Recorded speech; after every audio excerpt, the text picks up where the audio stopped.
adoro fazer uma entrevista e hoje o convidado é especial.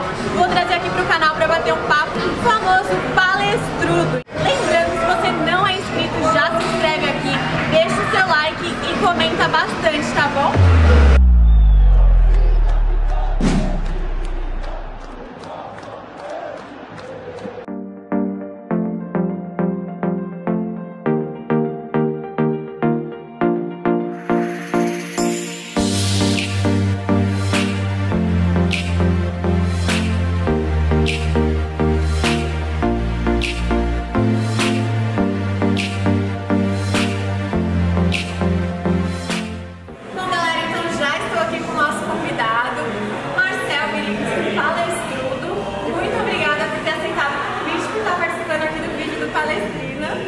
Fala, palestra! Imagina, eu que agradeço o convite, é uma honra participar aqui. Eu que sempre vi ali pelo YouTube, acompanhava de trás da tela, agora estou tendo a oportunidade de participar dos vídeos aí diretamente. Agradeço, também te acompanho já faz tempo, inclusive, primeira dúvida. Marcel Birigui, entre aspas, é seu sobrenome mesmo? Não, nem é o sobrenome, nem é o que todo mundo confunde. As pessoas acham que eu sou de Birigui, que é uma cidade do interior de São Paulo. Mas não tem nada a ver com um nem com o outro, foi uma história de infância. Tinha apelidado um amigo meu, que ele gostou e ele queria criar um apelido estranho pra mim. Achou um apelido na questão de biologia e foi Birigui. Ele pegou Birigui. Mas é só por causa disso, apelido de infância, não tem nada a ver. Aleatório. Peraí, eu acho que eu não consegui gravar. E como surgiu o palestrudo? Então, o palestrudo, na verdade, a minha história, assim, como criador de conteúdo, surgiu há mais tempo do que tem o palestrudo, né? Eu fazia parte do Parmeira Mil Grau. Ah, era uma dúvida que eu tinha também, porque eu vejo você lá direto. É isso, né? Hoje eu faço alguns quadros dentro do Parmeira Mil Grau, inclusive um abraço aí pro Orlando e pro Bruno. Mas eu nasci lá no Mil Grau, quando ainda tinha 8, 9 pessoas lá e tudo mais. Aí a gente começou a ter um pouco de alguns atritos, mas mais porque eu queria expor um pouco mais as minhas opiniões, eu tinha um quadro de opinião. E aí, para eu poder falar realmente o que eu pensava e não atrapalhar também as estratégias deles, lá com o conteúdo deles, eu decidi criar uma página minha.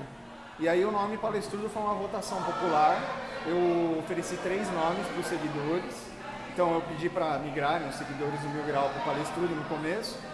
E eram 3 nomes, eu não lembro os outros 2, assim, Palestrudo foi bombástico, eu pensei no nome no banho, inclusive. Caraca! Não, e você é bem criativo. Tudo isso é sozinho mesmo, tudo da sua cabeça ou tem alguém que ali fica te ajudando, às vezes, falando algumas coisas, ou é tudo você? Não. Nem acho que eu sou tão criativo assim, mas muito obrigado. Na verdade, durante muito tempo, até hoje, eu prezei por ser sozinho justamente para criar essa identidade que eu busquei ao sair do Parmeira Mil Grau. Então até hoje eu sou sozinho.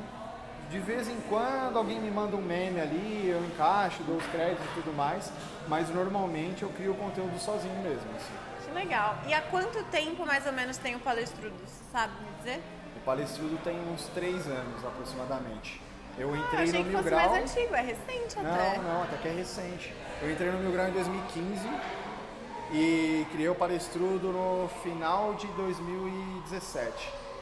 Tem quase 3 anos aí, por aí. E aproveitando o assunto do Palmeiras Mil Grau, que né, super conhecido também, como que você conheceu a galera, como que surgiu o Palmeiras Mil Grau? Pelo visto você participou desde o início, né? Sim. Eu participei a partir do meio do primeiro ano, mais ou menos,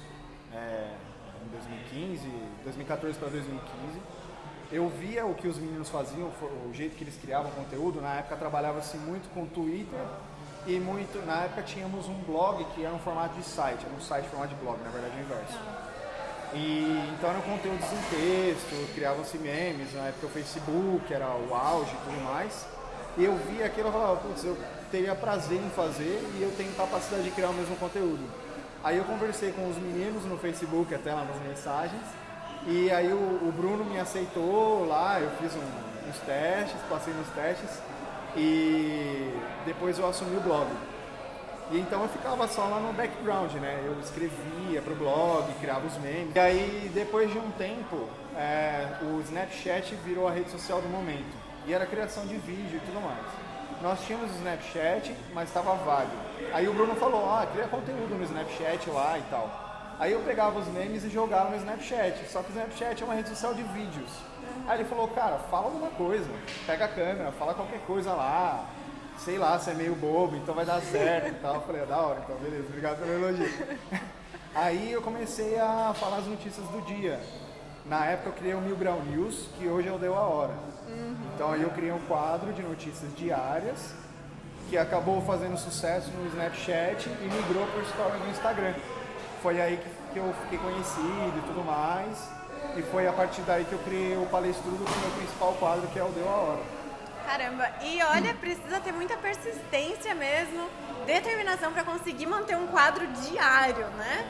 Porque tempo, rotina que muda, tudo muda. Como que é pra você? Provavelmente você tem que cancelar compromisso e tudo mais, né? Sim. É muito trabalhoso. Primeiro na seleção de conteúdo, eu fico algumas horas selecionando conteúdo, porque eu busco trazer um conteúdo não conceitual e não comum. Então eu busco mesclar o que é comum, que está todo mundo falando, com coisas diferentes. Então eu busco lá estatística, faço algum estudo sobre a situação de algum jogador, faço algumas análises diferentes que poucas pessoas fazem. E isso dá muito trabalho. Além disso, você tem que dispor o tempo, dispor de investimento, você tem que criar outros conteúdos, né? Nenhuma página vive só do Story. E as pessoas buscam outros conteúdos. Exatamente, a arte. Nossa senhora, isso toma muito tempo. Mas o principal, é muito difícil lidar com as pessoas. Principalmente quando você emite opinião. As pessoas não pensam igual, isso é natural, isso é maravilhoso, né? Seria chato que elas não aceitam muito, né? Seria chato se todo mundo pensasse igual. Mas o problema é que as pessoas não aceitam opinião diversa. Então isso às vezes acaba tornando um pouco estressante.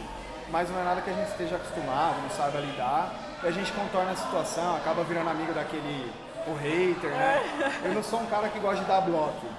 Né? Tem gente que perde a paciência rápido e vai lá, vou te bloquear. Eu não, eu busco trazer o hater pro meu lado. Tá certo. Isso dá trabalho. Flexibilidade, tá?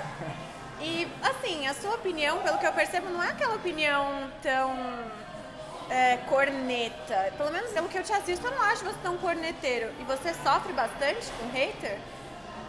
Olha, é que eu evito cornetar porque eu busco ser o mais sensato possível. E quando você é sensato, você cria uma comunidade que enxerga essa sensatez. E eu tenho orgulho de dizer que os meus seguidores eles são sensatos também. Então eles entendem, por exemplo, eu não gosto de determinado jogador, eu tenho uma opinião. Mas quando esse cara tá indo bem, eu assumo que o cara tá indo bem e explico porque ele foi bem. Olha, por causa disso assado, por causa desse número, né, por causa dessa atitude dele, enfim. Então os meus seguidores, eles enxergam que eu evito ficar pegando pesado com quem tá mal, porque todo mundo já faz isso, e outra vez eu não busco fazer o que todo mundo faz. E eles enxergam a sensatez. Então eu não fico perseguindo ninguém e ao mesmo tempo eu critico quem tem que criticar e busco mais elogiar quem precisa. E é legal isso, porque muitas vezes, principalmente quando o jogador é novo, aconteceu com o Luiz Adriano, aconteceu com o Everton, das pessoas não aceitarem, né? O Everton ele foi muito criticado quando ele chegou, porque ele estava em uma fase no Atlético Paranaense. Até recentemente ele foi criticado de novo, né? Exatamente. E o Praz é um ídolo, ele veio para pegar o lugar do Praz, então as pessoas criaram um ranço quando ele chegou. É natural isso acontecer. E eu sempre elogiei o Everton. Aí hoje as pessoas mudaram a opinião, entenderam que ele é um grande goleiro e na época eu era criticado por elogiar o Everton. A mesma coisa aconteceu com o Luiz Adriano e com vários outros jogadores. Certo. Aproveitando o gancho, tem algum jogador que só você gostava e mais ninguém gostava? A maioria não gostava, mas eu explico, o Borja. Não é que eu gostava do Borja. Eu lembro do Borja à noite, né? Borja à noite, virou jargão, exatamente. Não é que eu gostava do Borja, é que eu entendia... deixa eu explicar. O Borja ele é um jogador que veio muito superfaturado por causa de uma temporada. Nós compramos, a torcida também, não adianta culpar só a diretoria porque a torcida foi buscar ele no aeroporto. Exatamente. Então nós compramos uma fase do Borja, uma fase maravilhosa sim, mas foi uma fase. E automaticamente, com a concorrência da China e a tentativa de trazer um jogador que a gente precisava, foi importante, né? A vinda dele foi importante, fez com que ele viesse superfaturado, tivesse sido a contratação mais cara da história do Palmeiras. Isso cria uma expectativa gigante. E o Borja não é o cara que merecia expectativa. Entendeu? Então a torcida tem muita dificuldade de entender quem era o Borja porque achavam que ele era o Cristiano Ronaldo. Então não é que eu gostava do Borja, mas é que eu não criticava tanto o Borja porque eu entendi quem era o Borja. Mesma coisa está acontecendo com o Rony, por exemplo, aqui não veio com tanta expectativa assim. Mas veio um jogador caro super também. bem, jogador caro, jogador que veio super bem de 2 boas temporadas e está acontecendo dele mal, tem um mau desempenho, né, etc. Pode ser que isso mude, tomara. Parece que pode ser que mude, né? Tá começando a engrenar, exato. Quem sabe. E o Borja, mesmo com essas limitações e tudo mais, aí vinha um lado que eu brincava de proteger ele, de exaltar o Borja, é assim, o Borja foi artilheiro da Libertadores 2 vezes e foi artilheiro do Paulistão. E foi o artilheiro do Palmeiras na Copa do Brasil. Ou seja, e ele não jogou o brasileiro. Quem jogava era o Daverson. Ou seja, ele foi artilheiro em todas as competições nas quais ele foi titular. Será que ele não merece crédito? Né? Ele era ruim, não sei o quê, caneludo, pega a bola e chuta, beleza, mas ele era artilheiro. Né? Então ele não era o cara lá dos 33 milhões, mas ele é um jogador útil. Né? Então é esse o meu ponto de vista. Foi esse jogador que eu protegi. Interessante. Então você preferia, por exemplo, Borja ou Daverson? Preferi o Borja ao Daverson. Daverson nunca foi artilheiro. Muito obrigado, Daverson, pelo gol do título. Vibração ali, ó. Muito obrigado pelo gol do título, né? Pelos gols importantes, gols em clássicos, né? Mas o temperamento do Daverson atrapalhou muito o Palmeiras. E assim, eu prefiro o Borja do que o Daverson, é isso. E a gente estava aqui nos bastidores conversando, né? E a gente estava falando de estádio e o Marcel falou que ele vem em todos os jogos. Ele lembra até do único jogo que ele faltou. É isso mesmo? É isso mesmo. Eu me sinto até um bobo por vir em todos os jogos. Na verdade, eu me sinto bobo por ser tão fanático assim. Às vezes eu me arrependo, queria ser uma pessoa normal. Uma pessoa que não é muito chegada no futebol, porque eu gasto dinheiro, eu gasto tempo, paciência. Meu Deus do céu, como o Palmeiras enche as paciência. Né? Mas a gente vem com amor e tal. E eu sou o trouxa que vem todo jogo no Allianz Parque. Faz uns 5 anos já que eu não falto. Eu tava comentando pra Gabi que o último jogo que eu não vim foi no Carnaval de 2016. Era um jogo ruim, tinha uma viagem, acabei indo e tudo mais. Enfim, fiquei triste de não ver o jogo, de ouvir pelo rádio. Mas é isso, eu sou um trouxa e venho todo jogo. E você vai até em jogo fora, né? Vou em jogos Já chegou fora. aí fora do país também ou não? Já. O último jogo, inclusive, que eu fui foi na Bomboneira. Nossa, que legal. Foi, mas infelizmente eu fui no jogo que a gente perdeu. Maldito Benedetto, né? Mas então eu fui pé frio. Caramba, eu não posso falar nada. Todos os jogos que eu vou de Libertadores, que é mata-mata, o Palmeiras perde. Nossa, a galera vai falar pra gente não ir mais. Eu gosto de conhecer os outros estádios, as culturas, não só do exterior, mas as culturas dos outros times. Eu gosto até de me envolver com outras torcidas, principalmente as que são aliadas ao Palmeiras, né? A torcida do Vasco, do Galo e do Grêmio.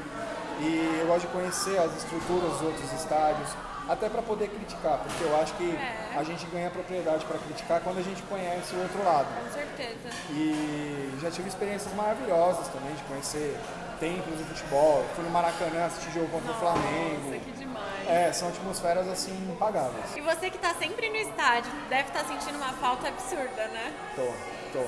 No começo da pandemia foi muito triste, porque, assim, não vou nem falar da tristeza das mortes, tudo isso que está acontecendo, mas foi muito triste o fato de ficar sem futebol numa época que a gente esperava ter futebol. A gente acabava de passar pelas férias, a gente ficou lá um mês sem futebol, como é de praxe, né, em janeiro. O Paulistão se começa no final de janeiro, tem a Copinha e tal, mas a gente tinha passado esse período, aí você cria aquela expectativa da volta, a nova temporada, você fala, meu Deus, e agora? Será que vai dar pra gente e tal? E aí de repente vem a parada repentina, triste, E aí você vê o futebol voltar sem a torcida, muito triste, muito triste. É um clima diferente assistir de casa, sabendo que não tem torcida lá. Acho que inclusive para os jogadores isso conta muito, né? Com certeza. Na minha opinião, isso acho que conta muito no fato de ter demorado a engrenar, né? Não só o Palmeiras, mas todos os outros times. Eu acho que isso conta bastante. É outra pressão, né? Que pressão que eles estão tendo agora. Exatamente. Né? Não faz muita diferença. Eu costumo até brincar que 80% do fator casa deixou de ser vantagem. Exato. Porque eu acho, na minha opinião, né? 80% do positivo que você tem de jogar em casa é a potência da torcida a seu favor. As outras variáveis são condições de campo, de modo geral, ficou tudo muito parecido. Faz total diferença. E é bom a gente ter falado desse lance de pandemia para lembrar que aqui tá tudo certo, tá, gente? Estamos fazendo a entrevista presencial, mas com todos os cuidados necessários, álcool em gel, todo mundo de máscara, só a gente que tá sem, tá tudo de acordo, tá? O bar também segue todas as normas de segurança. E agora vamos falar um pouquinho do Palmeiras atual. Você era a favor do Lucha ou você era do time que queria que ele saísse? Eu tava vendo umas cornetadas lá no Palestrudo, você também já não viu a hora dele sair, né? Sim. Eu era do time da paciência, mas eu vi que não tinha mais jeito, né? Eu tive paciência. Quando qualquer jogador, por pior que seja, ou técnico, eu sempre vou apoiar no começo. Como a gente já conversou, eu não gosto de cornetar e tudo mais. Então, fechou, vai vestir a camisa, eu vou apoiar, vou fazer o quê? Né? E o Lucha não era a minha preferência, mas eu senti uma vibração, uma emoção quando ele veio pela história que ele carrega e pelo fato do último dinossauro que veio foi campeão brasileiro, Felipão. Não vou nem considerar a passagem do Mano. Não, pelo amor de Deus. Deixa pra lá. Então, isso me trouxe uma expectativa muito grande. E eu senti que no começo, eu nunca esperei um futebol vistoso do Luxemburgo, sinceramente. Assim como eu não esperei do Felipão. Mas o anímico que eu esperava, que ele trouxesse pro elenco, estava dando certo no começo. Você via que os jogadores estavam com garra, não sei o quê, estavam correndo. Ele fez algumas mudanças que pareciam que ia dar certo, pareciam inteligentes. Colocou o Gabriel Menino na lateral direita, colocou o Felipe Melo na zaga e tudo mais. Essas coisas eu gostei bastante. Mas a médio e longo prazo, a gente começou a ver que não estava surtindo efeito, parecia que o time não treinava. E o principal, o que eu mais esperava do Luxemburgo, ele perdeu, que era justamente os jogadores jogarem por ele. A garra, não sei o que e tal. Muita gente criticou o elenco, criticou os jogadores, porque visivelmente os jogadores queriam derrubar o Luxemburgo. Mas, ao meu ver, é uma função também do técnico saber trabalhar com o grupo. A partir do momento que o técnico vai numa coletiva e fala que talvez ele não tenha elenco para jogar bonito, ele perde o vestiário. O próprio Zé Roberto, num programa seguinte, falou que isso daí pega mal no vestiário. Então isso são palavras de um técnico que perde a mão no vestiário. Como ele perdeu a mão do elenco, que era a única coisa que eu esperava dele, é que ele mantivesse os jogadores com gana de vitória, correndo e tudo mais, pra mim já não servia mais. E aí eu comecei a ver que estava prejudicando a campanha do Palmeiras, estava com medo de algo pior acontecer, e comecei a realmente criticar, como eu já disse, eu busco ser sensato, apoiei até o momento que eu achei que deveria apoiar, mas chegou um momento que estava insustentável o apoio. Exatamente. Eu não seria sensato se eu não criticasse, já que tinham mais coisas a serem criticadas do que coisas a serem apoiadas, na minha opinião. E você é da opinião que tinha que manter o Andrei ou realmente trazer um novo treinador? Então, quando o Luxemburgo saiu, todo mundo, não só eu, pensava que tinha que contratar um novo técnico. Exatamente. E aí ficou aquela pressão e tudo mais, e no final das contas, outra vez, eu busco sempre a sensatez. Eu sempre elogiei o Andrei, sempre. Principalmente que no ano passado ele fez 2 bons jogos com o Palmeiras. Então assim, eu já tinha uma boa expectativa em relação ao Andrei, mas eu acho que a pressão dele assumir agora, quando o Luxemburgo saiu com muita pressão por mau desempenho, quando os gringos estão em alta no Brasil já há 2, 3 anos, e quando a expectativa era de um futebol moderno, quando se tinha um cara digitalmente ultrapassado, a pressão sobre o Andrei era muito grande. E aí calhou da torcida gostar do Andrei quando já tinha contratado um técnico, que é um técnico muito bom, diga-se de passagem. E então eu me sinto muito confortável com a situação, muito feliz inclusive de ter o Andrei na comissão fixa, porque a gente sabe que temos que pensar que pode ser que não dê certo o trabalho do Abel. Eu acredito que vai dar certo, vou apoiar até o fim. Mas se não der certo, o Andrei está lá. Então, finalmente, a gente tem uma paz de espírito, né, em relação à técnica. A próxima pergunta era justamente sobre o nosso novo treinador. Você está super confiante, então, tá apostando as fichas nele? Tô super confiante. Eu não estava super confiante, estava confiante sim, mas não estava super confiante no início da contratação, porque cá entre nós ninguém conhecia o Abel. Eu até assisti o jogo do PAOK contra o Benfica, porque eu gosto de apostar. Então eu assisti o jogo, como era Champions, eliminatório e tudo mais, eu assisti o jogo. Mas eu nem me liguei muito taticamente. Eu mais quis zoar a cara do Jesus porque ele tinha sido eliminado do que estava prestando atenção no PAOK. Então, eu não tinha grandes expectativas com o Abel, mas acompanhando o trabalho dele, depois que a gente viu a especulação dele no Palmeiras, entendendo a forma de jogo dele, com o que o Palmeiras busca e principalmente vendo, hoje foi a primeira coletiva dele. Já animou bastante gente, exatamente, né? E o treino de ontem, ele reuniu todo mundo do CT, todos os funcionários, inclusive o pessoal da manutenção. Nunca vi isso na minha vida. Realmente. Se ele faz isso com os funcionários, imagino que ele não faz com os jogadores. Enfim, e a sensatez dele também para falar as coisas. Enfim, o fato de como ele chama a torcida, como ele chama a responsabilidade com a torcida, isso é muito legal. Ele está se sujeitando a receber as críticas. Tem treinador, não vou nem citar o nome, mas o Luxemburgo não gostava de crítica, inventava desculpinha e tudo mais, mas enfim, eu estou com grandes expectativas em relação ao Abel. E para este ano não, né? Até o ano que vem, na verdade. Qual que é a sua expectativa? Você tá confiante que o Palmeiras consegue levar algum título? Estou confiante que a gente leve algum título, em especial a Libertadores. Não só pela expectativa, no novo técnico, o principal fator. A chave do grupo do Palmeiras é mais fácil. Até tem que a final, semifinal, isso. é uma chave fácil. Chave que todo time queria pegar. O último time brasileiro que pegou uma chave fácil foi campeão, que foi o Grêmio. Foi uma puta campeonato fácil do Grêmio. Então a expectativa é grande por causa disso. A Copa do Brasil a gente sempre encontra times difíceis. No Brasil os times com menos investimento são muito retrancados. O Palmeiras tem uma dificuldade histórica de furar retranca. Tem essa questão. E o Campeonato Brasileiro, o Palmeiras perdeu muito tempo ali com mau desempenho, insistiu muito no técnico anterior e talvez tenha perdido a oportunidade de pontos por causa disso, mas em ordem, Libertadores, Brasileiro e Copa do Brasil. A minha ordem de mesmo, possibilidade brasileiro de mesmo antes da Copa do Brasil? Mesmo antes da Copa do Brasil, eu acho. Caramba. Talvez pela preferência do Palmeiras.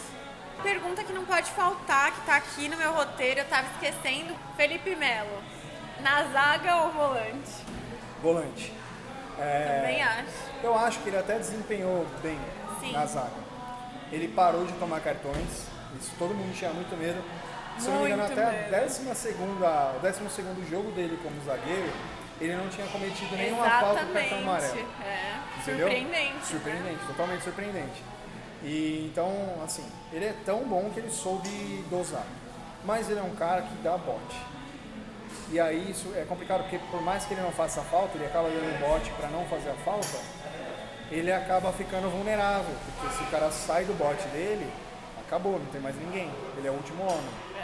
Então na reta final, quando o time parou de correr pelo técnico e tudo mais, ele teve um péssimo desempenho. Sim, a torcida até pegou no pé, achei um pouco injusto. Exatamente. Eu também não acho que tem que criticar de forma pesada um cara que nem o Felipe Melo. Não. Sempre representou muito bem, né? Exatamente.